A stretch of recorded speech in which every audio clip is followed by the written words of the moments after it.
Tonight, political chaos threatens in Pakistan as the results don't go the military's way and jailed Imran Khan's candidates surge into the lead.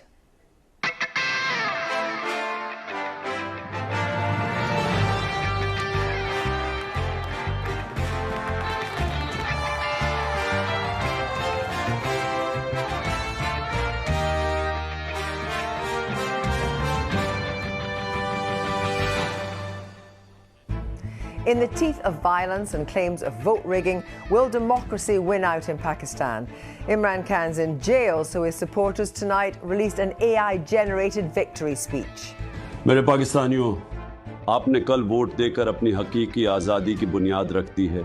हमने 2024 elections 2/3 अक्सरियत से जीत लिया है। We'll hear from Imran Khan's former advisor and a columnist and scholar of South Asian politics, who was also a former civil servant in Pakistan. Good evening. Pakistan is in political chaos tonight after an election marred in violence and allegations of poll rigging in which the military tried and failed to control the outcome. Despite their preferred candidate, the Pakistan Muslim League's Nawaz Sharif claiming a fourth victory, independents loyal to his rival, the jailed former Prime Minister Imran Khan, who are not allowed to campaign under his party's name, have emerged as the largest political force. Tonight, there is no government in Pakistan. Sharif has both claimed victory and admitted that he needs a coalition to form a majority.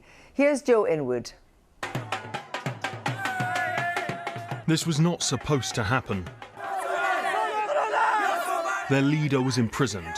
Their party was shut down, forced to run as independents. Even their symbol, the cricket bat, was banned from ballot papers.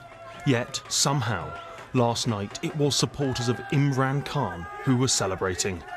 For some, a triumph of democracy.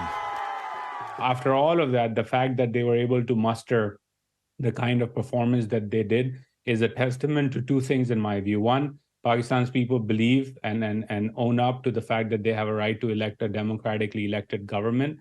And two, that they have immense resilience and immense faith in the democratic process to come out and vote despite everything that was thrown in their way to prevent them from exercising their right to vote. But it was also testament to the failure of the army to cope with the technology and techniques of Imran Khan's party. मेरे पाकिस्तानियों, आपने कल vote देकर अपनी हकीकी आज़ादी की बुनियाद रख दी है। Just tonight, his party released this AI-generated victory message from their jailed leader, something they'd done throughout the campaign. It's very cleverly used AI-generated clips of Imran Khan to exhort voters to go to the polls. They asked on polling day, when the internet shutdown was announced, they asked people to turn off the passwords on their internet, so when people were out in neighborhoods and seeking information about whom to vote for, they had access to the internet, even though they didn't have it through their mobile phones. It's widely accepted there were attempts at vote rigging, but this was analog interference in a digital election, and it failed.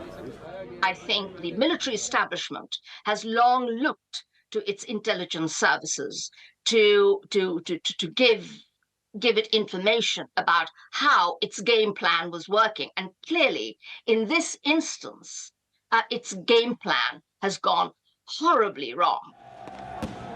That plan was thought to be for this man, Nawaz Sharif, to win. He always denied it, but was widely considered the army's choice. Tonight, he spoke to his supporters. We don't have enough of a majority to run the government ourselves, he says. We invite other parties and candidates to work with us. Pakistan has ended up with a fragmented parliament, with the largest bloc made up of supporters of Imran Khan, but all sitting as independents. I think it's potentially a very serious situation, because what you've got essentially is a situation in which the most popular party, the PTI, in spite of all the measures to prevent it winning, has, if not actually won, it's sort of performed extraordinarily well. And so you're facing with the situation in which there might be a coalition of the two less popular parties backed by the army, with a lot of the people feeling that they've essentially been disenfranchised. To my mind, that poses a really serious potential problem. And the risk of instability in Pakistan matters. To the east, her great rival India. Conflict never seems far away between the two nuclear powers. To the west, Iran. And to the north, Afghanistan, where the Taliban's return will have emboldened their Pakistani cousins. While domestically, things are little better.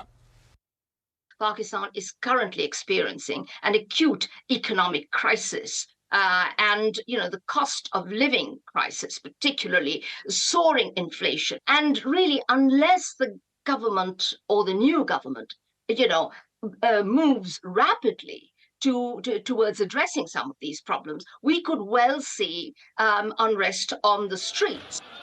Tonight, those predictions seem like they may be coming to pass. These are unpredictable, potentially dangerous times for Pakistan. Much depends on the final count in these elections and how Pakistan's powerful military decides to react. Well, Joe there, but earlier this evening I spoke to Zulfikar Bukhari, current advisor to the chairman of the Pakistan Tehreek-e-Insaf party and former special assistant to Imran Khan. I asked him about the former leader's next move. Knowing Imran Khan for as long as I have, obviously, it would be to appeal all the cases, which is around 100 cases that we're going to court for and contesting, which have been illegally. We believe that the result of the candidates have been changed. So there's about 100 cases which we'll be going to court over and contesting them and hoping to get them overturned. I don't think, knowing Imran Khan and knowing the ethos of our political party, PTI, I don't think we'd be making any coalition for forming a government with any of the main parties. However, we will be forming a coalition with a government to be in parliament, not as an independent, but under one banner, one party.